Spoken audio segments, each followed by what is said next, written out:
Reincarnation isn't scientifically proved, yet it's a core belief of Hinduism. Why is that? You see, theory of reincarnation is fascinating. In fact, I was just reading the Evening Standard today in London, and there are some of these tribes that are being kind of killed now by the Islamic State, all believe in reincarnation.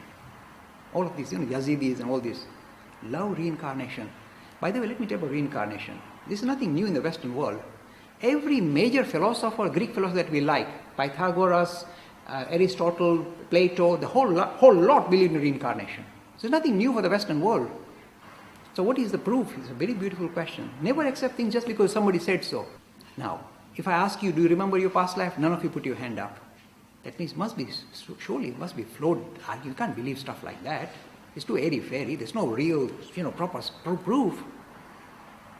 In reality, the reason why you don't or I don't remember past life is this. This is what the Hindus say. They say, really, if you actually remember your past life, it will break you.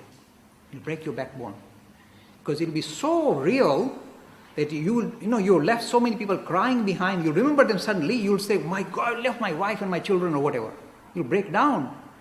So it's like, if you like, a self-defense mechanism of your mind saying, put a curtain, start again.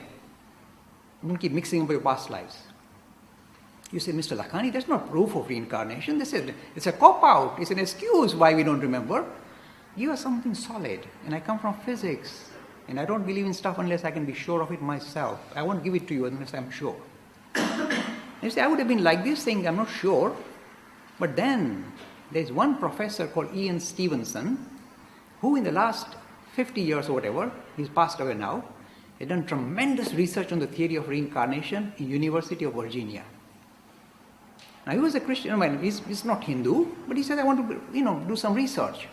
So first he started doing research by putting people in hypnotic regression, saying, now you are a baby, oh, you are now sucking your thumb, now go back, oh, you are somebody else. Then he said, no, this is not scientific. Because everybody was Cleopatra, and this is too much. So he said, there's something wrong with his theories, like they're daydreaming, and saying, this is my past life, not good enough. So he stopped. Then he discovered some other trick, which is very important. He discovered children who are normally 3-year-old, who suddenly get up in the morning and go to the mommy and say, Mommy, I'm not David, I'm John. So mommy will smack him and say, you're David. No, I'm not David, I'm John. By the way, I'm married. You're married, you're 3-year-old. And I've got 3 children. You got 3 children? And he'll talk about another life spontaneously. Nobody's told him to think about it. He just suddenly gets up in the morning and says, I'm not there, I'm here. So he gets a spontaneous recollection of a previous life. Whenever this happens, Stevenson will go there, he takes some translator, because sometimes they speak different language, take translators with him and quiz the little chap or the little girl, quiz her. Who were you in the past life? And he asks the same question again and again to see if you can trip her up because she get a different answer or something. The girl or the boy will give the same answer again and again, repeatedly, 100 difficult questions they will answer. I was born in this house, the house had green door, and I used to go to this school and I was married in this church. Every information he can dig out, he'll dig out. How many studies do you think, how many lives he studied? 3,000 or 4,000 lives he studied, children, talking about past life. There are books and you can do a Google search. That's still not proof. You see, you have to be very, we have to be very scientific. That may be just babbling. In many cases, it is possible to check out what they're talking about. Because they say, I lived 50 years ago in the village next door. You can check it out. You can go to the churches and look at his birth record, marriage record, you can get autopsy, you can get everything. That's what Stevenson did.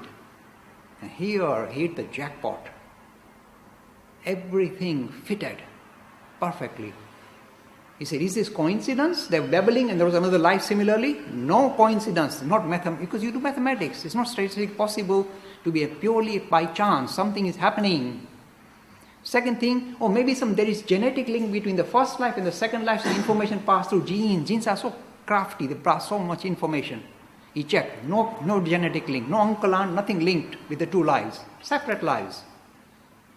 Every time he was challenged by the Washington Post, various agents saying, this can't be real. He said, test me out. He wins.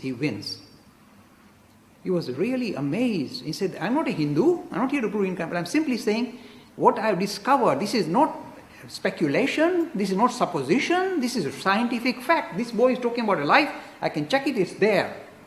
How are they connected? Show me, he's telling the scientist. The scientist said, don't ask, you some weird stuff going on. It's not weird stuff. The reincarnation of the Hindus is dramatic material. So this research done not by the Hindus, because for us you can't be Hindu unless you believe reincarnation. So you just ready-made. You can't argue about it. But this guy has done the research for us, fortunately.